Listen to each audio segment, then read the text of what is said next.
Robert Bakewell was an agriculturalist who revolutionized sheep and cattle breeding in England at his time. He was considered actually the best. Bakewell's father was a farm manager with over 440 acres of land, which Robert did inherit after his father passed away sometime when he was a young man. He then traveled country to country learning agriculture techniques and studying the anatomy of animals that was more relevant to his unknown subjects. So he was studying what he wanted to know. He wasn't looking for any extra information. Like, he knew what he wanted to study, and he was traveling about to know more about it, because there are some things that he already had a background of because of his father at that time. So at that time, Bakewell became one of the first to breed both sheep and cattle for meat.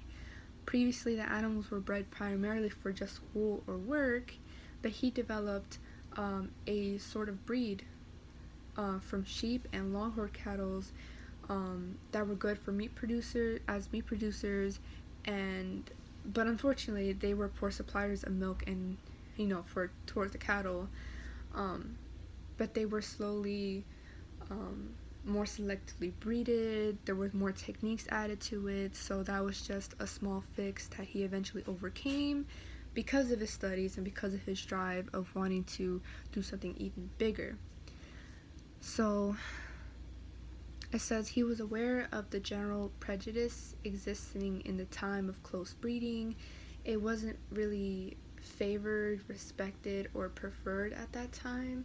Some people just didn't think it was really natural, but of course he saw the bigger picture. He wanted to improve agriculture, and for people, even if they were closed-minded now, he believed that in the future they will eventually agree with him, and they'll see for themselves, basically the story of I told you so.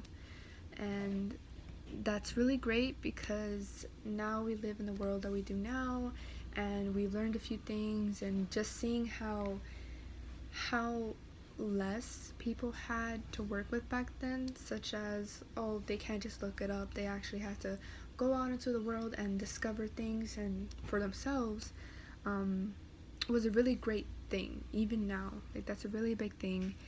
He is said to have maintained somewhat of a museum of his business, the things that he created, the things that he was involved in, and to understand the full import of Bakewell's work, it is considered necessary to know what it is to consider a great success. He little dreamed that through its applications in other materials, his wonderful creations would in time be a total eclipse. So he saw this as a win-win and a really big thing that we celebrate in the future, if not now. And that is how he made a success and went down in history for agriculture.